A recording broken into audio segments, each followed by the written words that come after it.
Good morning everyone, I am Sweety Singh Rajput. Welcome back to my YouTube channel. So guys, आज है 9 अक्टूबर 2023, daily current affair by SSR. So guys, आज का जो session है बहुत ज्यादा इंटरेस्टिंग है, तो आप लोगों को वीडियो के लास्ट तक बने रहना है, क्योंकि वीडियो आपको अगर अच्छी लगती है तो आप लोगों को सिंपली क्या करना है, वीडियो को लाइक करना है और चैनल को सब्सक्राइब करना है। ओके, सो आज का लेक्चर में आप लोग जान पाएंगे कि अभी पीएम मोदी जी के द्वारा अभी पहले हाईटेक स्पोर्ट्स ट्रेनिंग सेंटर का उद्घाटन किया गया है। कहाँ किया गया है ये वीडियो में जान पाएंगे हम लोग। ओके, वीडियो में हम सबसे पहले करेंगे यहाँ पे क्विक रिवीजन, जो कि होगा ये आपका 7 अक्टूबर से रिलेटेड, क्योंकि कल हमने किया था वीकली करंट अफेयर को कवर। और यहाँ हम करेंगे आज टॉप 10 क्वेश्चंस होंगे, जिनको हम डिस्कस करते हैं बैकग्राउंड इन्फॉर्मेशन के साथ।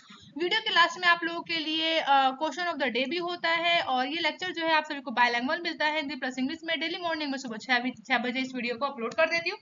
सो यहाँ पे आप लोगों को वीडियो में अब जो है नया सेशन स्टार्ट किया गया है, जो कि आप लोगों के लिए है जीके डोज। यानी जीके डोज जो है आप लोगों को लेना बहुत ज्यादा जरूरी है, तो वो भी बहुत ज्यादा इंपॉर्टेंट है, इस सेशन का हिस्सा है। तो चलिए स्टार्ट करते हैं आज का सेशन। अगर आप मेरे चैनल पर न्यू है तो प्लीज आप मेरे चैनल को सब्सक्राइब कर लीजिएगा और बेल आइकन पे हिट कर दीजिएगा, ताकि जो भी वीडियोस आए उन सभी की नोटिफिकेशन आप तक पहुंच जाए। और आप सभी को सिंपली कमेंट बॉक्स में लिखना है जय हिंद जय भारत। तो चलिए स्टार्ट करेंगे सेशन। सबसे पहले करेंगे क्विक रिवीजन, जो कि इंपॉर्टेंट है होता है। तो फर्स्ट क्वेश्चन आप सभी के सामने है अभी कि हाल ही में विश्व शिक्षक दिवस कब मनाया गया है, यानी कि वर्ल्ड टीचर्स डे कब मनाया जाता है। तो ये 5 अक्टूबर को मनाया जाता है। वहीं अभी हैंसेंस ने अभी नए ब्रांड एम्बेसडर कौन बने हैं, तो रविंद्र जडेजा जी को अभी हाल ही में हैंसेंस का जो न्यू ब्रांड एम्बेसडर अपॉइंट किया गया है। वहीं आरबीआई ने किसे अभी नए कार्यकारी निदेशक के रूप में अभी नियुक्त किया है, तो श्री मुनीश कपूर को अभी हाल ही में आरबीआई के नए कार्यकारी निदेशक के रूप में चुना गया है। अभी जो है भारत में बोल सकते हैं कि महिला भारत की 7वीं सबसे अमीर व्यक्ति बनी है। कौन है, तो इनका नाम है सावित्री जिंदल। तो इंपॉर्टेंट है, याद रखेंगे। वहीं अभी जो है तो बोल सकते हैं कि 50वां भारतीय अंतरराष्ट्रीय बुनाई मेला कहाँ आयोजित किया जाएगा, तो त्रिपुर में ये इसका आयोजन किया जाना है, जो कि भारत का अंतरराष्ट्रीय बुनाई मेला है। वहीं सरकार ने अभी उज्ज्वला योजना के तहत जो है सब्सिडी को बढ़ाकर कितने रुपए प्रति सिलेंडर कर दिया है, तो 300 रुपए प्रति सिलेंडर कर दिया गया है। वहीं अभी बात करें कि नोबेल पुरस्कार का भी बोल सकते हैं कि जैसे कि अभी नोबेल पुरस्कार है, जो कि सभी को अभी बोल सकते हैं कि अनाउंसमेंट किया जा रहा था, तो अभी हाल ही में साहित्य के क्षेत्र में भी नोबेल पुरस्कार का यहाँ पे अनाउंसमेंट कर दिया है। तो जॉन फोसेस जिन्हें अभी हाल ही में नोबेल पुरस्कार मिला है, किस फील्ड में, तो साहित्य के फील्ड में। वहीं नीव लिटरेचर फेस्टिवल 2023 का आयोजन कहाँ होगा, तो बेंगलुरु में इसका आयोजन किया जाना है। और एशियाई खेल 2023 में नीरज चोपड़ा ने जैवलिन थ्रो में कौन सा पदक अभी जीता है, तो यानी सोना, यानी बोल सकते हैं कि गोल्ड मेडल इन्होंने अभी बोल सकते हैं कि अचीव किया है। तो आपको बताना है कमेंट बॉक्स में कि अभी हाल ही में भारत की पहली महिला, उनका नाम क्या है, जो जिन्होंने अभी जैवलिन थ्रो में गोल्ड मेडल अपने नाम किया है। तो एशियाई खेल जो है 2000 जो कि 19वां संस्करण है, और ये 2023 में चीन में इसका आयोजन किया जा रहा है। तो इंपॉर्टेंट है, याद रखेंगे इन सभी बातों को। वहीं किसी जो है Tata literature life time achievement award से सम्मानित किया गया है, तो सी एस लक्ष्मी जी को भी Tata literature life time achievement पुरस्कार से सम्मानित किया गया है। तो इंपॉर्टेंट है, याद रखेंगे। सो हमने यहाँ पे किया है क्विक रिवीजन, और चलिए आगे बढ़ते हैं। आज का सेशन इंपॉर्टेंट है, क्योंकि आज जो है 9 अक्टूबर है, तो आज के जितने भी इंपॉर्टेंट क्वेश्चन हो सकते हैं उनको हम यहाँ पे डिटेल में डिस्कस करेंगे विद बैकग्राउंड इन्फॉर्मेशन के साथ। फर्स्ट क्वेश्चन है कि हाल ही में अभी विश्व सेरिब्रल पल्सी दिवस कब मनाया गया है, तो अभी हाल ही में जो है सेरिब्रल पल्सी दिवस जो है मनाया गया है। ये कब मनाया जाता है, तो इंपॉर्टेंट है, याद रखेंगे 6 अक्टूबर को। तो 6 अक्टूबर का दिन जो कि वर्ल्ड में सेरिब्रल पल्सी दिवस के रूप में मनाया जाता है। ये जो है बेसिकली ये ब्रेन से रिलेटेड एक डिजीज है, जो कि किसी भी बच्चे में पाया जाता है, जो कि बचपन से ही हो सकता है। तो इसके बारे में चलिए एक बार हम डिस्कस करते हैं बैकग्राउंड इन्फॉर्मेशन को। तो चलिए यहाँ पे हम समझते हैं एक बार। तो प्रतिवर्ष जो है 6 अक्टूबर को विश्व सेरिब्रल पैल्सी दिवस मनाया जाता है। ये इस बीमारी को जो सीपी के नाम से भी जाना जाता है, यानी शॉर्ट फॉर्म में बोल देते हैं इसे सीपी। वहीं ये है एक गंभीर तांत्रिक तंत्र से संबंधित बीमारी है जो कि जन्म से ही बच्चों में देखने को मिलती है। इस बीमारी को विकलांगता की श्रेणी में रखा गया है और इससे पीड़ित बच्चे जो होते हैं उन्हें ब्रेन का विकास जो होता है आम बच्चों की तुलना में कम होता है। इसके कारण जो है उनके मस्तिष्क की जो कार्यप्रणाली है वो प्रभावित होती है। इस साल की जो थीम है विश्व सेरेब्रल पल्सी दिवस की, वो 2023 की थीम है। तो टुगेदर स्ट्रॉन्ग ये इस साल की थीम रखी गई है, इंपॉर्टेंट है। और याद रखेंगे कि पहली बार जो है वर्ल्ड सेरेब्रल पल्सी डे जो है कब मनाया गया था, तो 2012 में इसको पहली बार मनाया गया था। तो इंपॉर्टेंट है, बेसिक है, आप लोग को याद रखना है। कोई भी डाउट होता है तो आप उसे कमेंट बॉक्स में पूछ सकते हैं। नेक्स्ट क्वेश्चन है सेकंड, तो चलिए डिस्कस करते हैं कि हाल ही में प्रधानमंत्री मोदी ने देश के पहले हाईटेक स्पोर्ट ट्रेनिंग सेंटर का उद्घाटन किया है। तो कहाँ किया है, तो मध्य प्रदेश में किया गया है, यानी ऑप्शन डी बिल्कुल करेक्ट है। तो पीएम मोदी जी के द्वारा अभी हाल ही में first high tech sport training centre का उद्घाटन कर दिया गया है। कहाँ पर, एमपी यानी कि मध्य प्रदेश में। ऑप्शन डी बिल्कुल करेक्ट है। यहाँ बैकग्राउंड इंफॉर्मेशन की बात करेंगे तो प्रधानमंत्री नरेंद्र मोदी ने मध्य प्रदेश के ग्वालियर में दिव्यांगजनों के लिए देश के पहले उच्च तकनीक वाले खेल परीक्षण केंद्र का उद्घाटन किया है, जिसका नाम पूर्व प्रधानमंत्री श्री अटल बिहारी वाजपेयी के नाम पर रखा गया है। इस पहल का बेसिकली उद्देश्य क्या है वो याद रखिएगा, तो खेलों में समान अवसर प्रदान करना है, वह प्रतिभा को बढ़ाना है और विभिन्न खेल के विषयों में भागीदारी को प्रोत्साहित करना है। तो इसीलिए जो है अभी पीएम मोदी जी के द्वारा मध्य प्रदेश में दिव्यांगजनों के लिए अभी खेल परीक्षण केंद्र का उद्घाटन कर दिया गया है। सो यहाँ हम करेंगे छोटा सा रिवीजन जो कि उत्तर प्रदेश से, सॉरी माफ कीजिएगा, मध्य प्रदेश से रिलेटेड होगा यहाँ पे। तो भारत को जो है मध्य प्रदेश में 54वां राष्ट्रीय बोल सकते हैं कि टाइगर रिजर्व वीरांगना दुर्गावती टाइगर रिजर्व मिला है। वहीं देश की पहली सोलर सिटी का उद्घाटन सांची यानी मध्य प्रदेश में किया गया है और नेशनल स्मार्ट सिटी कॉन्क्लेव में इंदौर को जो है सर्वश्रेष्ठ सिटी का स्थान दिया गया है। तो यहाँ हमने किया है मध्य प्रदेश से रिलेटेड जो कि रिवीजन था। सो यहाँ पे हम बड़े नेक्स्ट क्वेश्चन है थर्ड, हाल ही में लगातार तीसरी बार AIBD का अध्यक्ष चुना गया है। तो AIBD की फुल फॉर्म याद रखेंगे आप लोग, तो Asian Pacific institute for broadcast development. तो अभी हाल ही में जो है अभी AIBD का जो अध्यक्ष चुना गया है, तो याद रखेंगे किसे चुना गया है, वो भी तीसरी बार चुना जा रहा है। तो इंपॉर्टेंट है, तो भारत को, यानी हमें, यानी हमारा देश जो है भारत, उसे अभी हाल ही में Asia Pacific institute of broadcast development के लिए तीसरी बार अध्यक्ष चुना गया है। वहीं भारत को जो है लगातार तीसरे कार्यकाल के लिए Asia Pacific institute for broadcast development general conference यानी जीसी के अध्यक्ष के रूप में फिर से चुना गया है। अगर बात करें तो इसकी स्थापना कब की गई थी, तो यूनेस्को के द्वारा इसे 1977 में स्थापित किया गया था। इसमें जो है 44 देशों के सब फैसले के दौरान 92 सदस्य संगठनों के साथ इसे प्रतिष्ठित संस्था के रूप में खड़ा किया गया।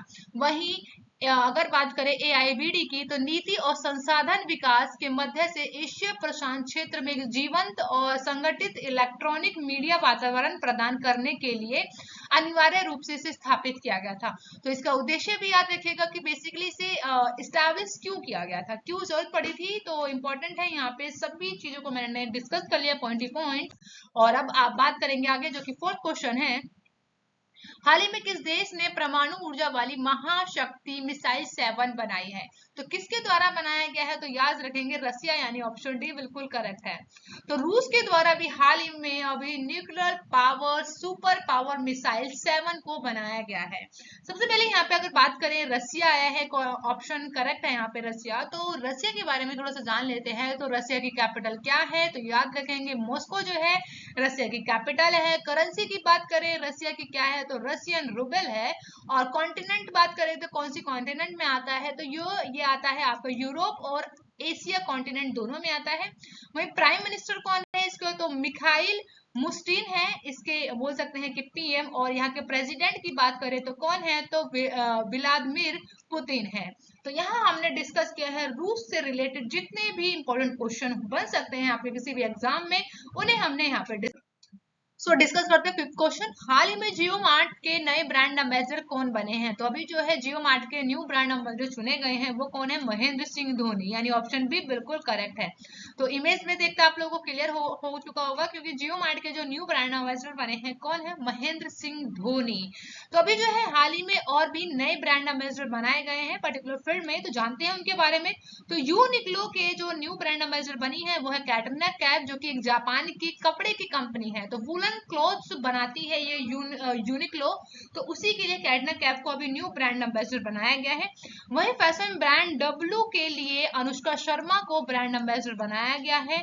और स्वराज ट्रैक्टर्स की बात करूं तो इसके लिए भी ब्रांड एम्बेसडर कौन है? महेंद्र सिंह धोनी जी हैं। वहीं इंडियन ऑयल के नए बोल सकते हैं ब्रांड एम्बेसडर कौन बनाए गए हैं? तो संजीव कपूर को अभी इंडियन ऑयल के लिए ब्रांड एम्बेसडर के रूप में चुना है। तो यहाँ हमने कुछ और ब्रांड एम्बेसडर को जाना है, तो याद रखिएगा, बेसिक है। एंड डिस्कस करते हैं सिक्स क्वेश्चन। हाल ही में किस राज्य के मुख्यमंत्री ने मुख्यमंत्री लोक सेवा आरोग्य योजना की शुरुआत की है? तो मुख्यमंत्री लोक सेवा आरोग्य योजना जो है हेमंत बिस्वा के द्वारा शुरुआत की गई है, और ये असम के सीएम है। तो याद रखेंगे ऑप्शन ए बिल्कुल करेक्ट है। तो याद रखेंगे मुख्यमंत्री लोक सेवा आरोग्य योजना की शुरुआत कहाँ की गई है? तो असम में। किसके द्वारा? मुख्यमंत्री हेमंत बिस्वा के द्वारा। नेक्स्ट क्वेश्चन को डिस्कस करते हैं। अभी हाल ही में किसे जलवायु परिवर्तन के लिए स्पिनोजा पुरस्कार मिला है? तो स्पिनोजा पुरस्कार मिला है, किसे मिला है? तो याद रखेंगे यहाँ पर ऑप्शन करेक्ट है डॉक्टर जोएता गुप्ता, यानी ऑप्शन सी बिल्कुल करेक्ट है। तो डॉक्टर जोएता गुप्ता, जिनकी इमेज आप देख रहे हैं, इन्हीं को अभी जलवायु परिवर्तन के लिए स्पिनोजा पुरस्कार से सम्मानित किया गया है। तो जानते हैं इनके बारे में। तो भारतीय मूल के प्रोफेसर हैं डॉक्टर जोएता गुप्ता, जिन्हें जलवायु परिवर्तन रोकथाम के क्षेत्र में उनके काम के लिए नीदरलैंड में विज्ञान के सर्वोच्च पुरस्कार स्पिनोजा से सम्मानित किया गया है। वहीं उन्हें हैग में आयोजित सम्मान समारोह में नीदरलैंड के शिक्षा, विज्ञान और संस्कृति मंत्री, जिनका नाम है रॉबर्ट डिक ग्राफ, ने 13 करोड़ रुपए की प्राइज मनी वाला पुरस्कार भी सौंपा है। इसके साथ ही इस पुरस्कार का अन्य नाम है, वो भी याद रखेंगे, जो बोलते हैं हम इसे डच नोबल पुरस्कार। तो डच नोबल पुरस्कार किसे कहा जाता है? तो याद रखिएगा, आपको याद रखना है स्पिनोजा पुरस्कार को ही बोला जाता है डच पुरस्कार। और ये पुरस्कार जो है डच अकादमी क्षेत्र में सर्वोच्च पुरस्कार माना जाता है।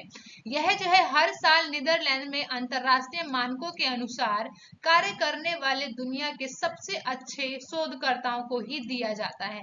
तो भारतीय मूल की प्रोफेसर डॉक्टर जोएता गुप्ता को इस साल जलवायु परिवर्तन रोकथाम क्षेत्र के लिए सर्वोच्च पुरस्कार नीदरलैंड का दिया गया है, जिसका नाम है स्पिनोजा पुरस्कार। तो याद रखिएगा इसके बारे में। तो चलिए डिस्कस करते हैं आगे क्वेश्चन, जो कि 8 है। हाल ही में किस राज्य के याक चुरपी को जीआई टैग दिया है? तो याक चुरपी जो है किस राज्य का है और इसे जीआई टैग दे दिया गया, ये इंपॉर्टेंट है, याद रखिएगा। ये है कहाँ का? जम्मू कश्मीर का, यानी ऑप्शन सी बिल्कुल करेक्ट है। तो जम्मू कश्मीर में ये याक पाया जाता है, और इस याक का नाम क्या है? चुरपी। इसे ही अभी हाल ही में जीआई टैग दिया गया है। तो अभी हम डिस्कस कर लेते हैं किन प्रोडक्ट को जो है अभी जीआई टैग दिया गया है। तो अभी हमने हाल ही में पढ़ा था कि जम्मू कश्मीर के प्रसिद्ध पश्मीना क्राफ्ट को भी जीआई टैग दिया गया है। वहीं असम के चोकू चावल को भी जीआई टैग दिया गया है। साथ ही उड़ीसा की रायगढ़ सोल को भी जीआई टैग दिया गया है। उसके साथ ही जम्मू कश्मीर के भद्रवाह राजमा और रामबन सुलई शहद को भी जीआई टैग मिला है। तो ये वो जीआई टैग है जिन्हें अभी हाल ही में दिया गया है। तो इंपॉर्टेंट है, याद रखेंगे। साथ ही नेक्स्ट क्वेश्चन है 9th। हाल ही में किस राज्य में दुनिया के सबसे लंबी बायलेन सुरंग सेला सुरंग जो पूरी होने के करीब है?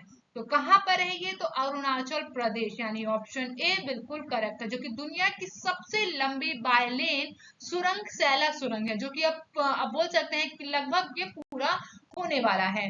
तो यहाँ हम बात करेंगे अरुणाचल प्रदेश। था तो अरुणाचल प्रदेश से संबंधित जितने भी यहाँ पे बोल सकते हैं कि वन डे एग्जाम में क्वेश्चन बन सकते हैं, उनको यहाँ पे हम लोग डिस्कस कर लेते हैं। तो अरुणाचल प्रदेश सबसे पहले आप लोग लोकेशन देखिए, तो ईस्टर्न साइड पर है ये, आप लोग देख सकते हैं, जो कि सेवन सिस्टर्स हैं। तो यहाँ मैं देखिए रेड पेन से यहाँ पे ड्रॉ कर रही हूँ, तो ये देखिए ये है अरुणाचल प्रदेश। अरुणाचल प्रदेश की अगर बात करें कैपिटल क्या है तो याद रखेंगे ईटानगर। तो कैपिटल की बात करें तो कैपिटल क्या है, ईटानगर है। और इसे स्टैब्लिश कब किया गया था, तो 20 फरवरी को किया गया था 1987 में। वही चीफ मिनिस्टर कौन है, तो पेमा खांडू जो है अरुणाचल प्रदेश के चीफ मिनिस्टर हैं। गवर्नर याद रखिएगा कौन है, तो बीडी मिश्रा जो है यहाँ के गवर्नर है। कहाँ के हैं, अरुणाचल प्रदेश के। इसके साथ ही अगर बात करें अरुणाचल प्रदेश जो है शेयर करता है नेशनल बॉर्डर तो कहाँ पे, तो असम एंड नागालैंड के साथ। तो आप लोग देख सकते हैं लोकेशन में असम के साथ ये अपनी बॉर्डर को बोल सकते हैं कि साझा करता है, और किसके साथ, नागालैंड के साथ, जो कि नेशनल बॉर्डर है। इसी के साथ ही आपको याद रखना है इंटरनेशनल बॉर्डर है जो कि ये शेयर करता है भूटान के साथ, और साथ ही वेस्ट चाइना। अगर याद रखेंगे भूटान इन वेस्ट, और चाइना के साथ क्या है, ये नॉर्थन साइड को ये यहाँ पे टच करता है। म्यांमार की बात करें तो ईस्टर्न साइड से ये बॉर्डर को टच करता है। तो आप लोग को इमेज में देख सकते हैं। तो चलिए यहाँ पे हम दिखाते हैं आपको कि भूटान यहाँ पे आप देख सकते हैं, जो कि यहाँ पे आप देख पा रहे हैं कि ये वेस्टर्न साइड यहाँ पे से टच कर रहा है किसे, अरुणाचल प्रदेश को। अगर चाइना की बात करें तो चाइना जो है यहाँ पर ये अरुणाचल प्रदेश में जो कि बॉर्डर को टच कर रहा है, तो कहाँ से कर रहा है, नॉर्थ साइड से। और म्यांमार आप लोग देख पा रहे हैं यहाँ पे, और ये कहाँ से इसी से टच करता है, तो ये ईस्टर्न साइड से। तो याद रखेंगे, इंपॉर्टेंट है। एंड अब डिस्कस करते हैं 10 क्वेश्चन। हाल ही में कौन सा राज्य पहली बार राष्ट्रीय खेलों की मेजबानी करेगा, यानी ये वो कौन सा राज्य है जो अभी जो है हाल ही में राष्ट्रीय खेलों का अभी बोल सकते हैं कि आयोजन होना है, और वो पहली बार इसकी मेजबानी करने जा रहा है। तो कौन है, गोवा। तो ऑप्शन बी बिल्कुल करेक्ट है। तो इमेज में आप देख पा रहे हैं यहाँ पे, तो गोवा के सीएम है कौन है, जल्दी से आप लोग मुझे कमेंट बॉक्स में बताइए। तो बहुत छोटू सा क्वेश्चन है, आई होप आप लोग मुझे बताएंगे। तो अब बात करते हैं यहाँ पे गोवा। तो गोवा की बात करें तो आप देख पा रहे हैं यहाँ इमेज में आप लोग देख पा रहे होंगे, यहाँ है गोवा। तो गोवा आप लोग देख पा रहे हैं यहाँ पे। तो गोवा की बात करेंगे यहाँ पे, तो गोवा को कब स्टैब्लिश किया गया था, तो ये किया गया था आपका 30 मई को 1987 में से स्टैब्लिश किया गया था। वही ऑफिशियल लैंग्वेज क्या है, तो कोंकणी यहाँ की ऑफिशियल लैंग्वेज है, और मराठी। तो इंपॉर्टेंट है दोनों लैंग्वेज, याद रखिएगा। कैपिटल की बात करें तो गोवा की कैपिटल क्या है, पणजी है, और यहाँ के जो स्टेट एनिमल है वो गौर है। इसी के साथ चीफ ऑफ मिनिस्टर है गोवा के कौन है, प्रमोद सावंत जो है गोवा के कौन है, चीफ मिनिस्टर है। गवर्नर की बात करें तो कौन है, टी.एस. श्रीधरन पिल्लई जो है गोवा के कौन है, गवर्नर है। इसी के साथ अगर बात करूं मैं यहाँ पे स्टेट बर्ड कौन है, तो गोवा की है स्टेट बर्ड येलो बुलबुल। तो इंपॉर्टेंट फैक्ट है, आपको याद रखना है। तो चलिए एक बार हम लोग ले लेते हैं जीके डो, जो कि आप लोगों के लिए बहुत ज्यादा इंपॉर्टेंट है। यहाँ से आप लोगों का जो है 1 नंबर पक्का हो जाएगा किसी भी एग्जाम के लिए। तो यहाँ पे हम डिस्कस करेंगे भारतीय रिजर्व बैंक की स्थापना कब हुई थी, तो आपको याद रखना है 1 अप्रैल 1935 को भारतीय रिजर्व बैंक की स्थापना हुई थी। वहीं भारतीय महाद्वीप जो कि एक अंग था किसका, गोंडवाना लैंड का जो है भारतीय महाद्वीप इसका एक अंग था। वहीं पतंजलि का संबंध किससे है, तो याद रखना है आपको योग दर्शन से। साथ ही मधुबनी लोक कला किस राज्य से संबंधित है, तो बिहार से संबंधित है मधुबनी लोक कला। वहीं विवेकानंद रॉक मेमोरियल कहाँ स्थित है, तो रामेश्वरम में स्थित है। तो रामेश्वरम में स्थित है क्या, विवेकानंद रॉक मेमोरियल। साथ ही सब भारत का सबसे पुराना स्मारक कौन है, तो अजंता की गुफाएं जो है भारत की सबसे पुरानी स्मारक है। गदर पार्टी को किसने स्थापित किया था, तो हरदयाल ने, बोल सकते हैं कि हरदयाल सिंह के द्वारा गदर पार्टी की स्थापना की गई थी। वहीं गुप्त काल में किस शासक को कविराज कहा जाता था, तो कविराज जो है गुप्त काल के कौन है, तो इनका नाम है समुद्रगुप्त। तो इंपॉर्टेंट है, याद रखना है आपको सभी क्वेश्चंस को। भारत में लोक सेवा आयोग की प्रथम बार स्थापना किस अधिनियम के द्वारा की गई थी, तो याद रखना है आपको गवर्नमेंट ऑफ इंडिया एक्ट 1919 के द्वारा भारत में लोक सेवा आयोग की प्रथम बार स्थापना की गई थी। वहीं योजना आयोग का गठन कब किया गया था, तो 1950 में योजना आयोग का गठन किया गया था। सो अब आप लोगों के लिए क्वेश्चन ऑफ द डे। तो आज का क्वेश्चन ऑफ द डे है, हाल ही में जॉन फोसेस को किस क्षेत्र का नोबेल पुरस्कार के लिए चुना गया है। 4 ऑप्शन है, आपको कमेंट बॉक्स में आंसर करना है। साथ ही लास्ट वीडियो में मैंने आप लोगों से क्वेश्चन पूछा था, वो है हाल ही में किसे राइडर कप 2023 जीता है, तो यूरोप ने जीता है। ऑप्शन बी बिल्कुल करेक्ट है। Thank you for watching guys, मिलते हैं नेक्स्ट वीडियो में। आप अपना बहुत ज्यादा ध्यान रखेंगे और वीडियो को लाइक एंड सब्सक्राइब कीजिएगा। Bye bye guys and take care.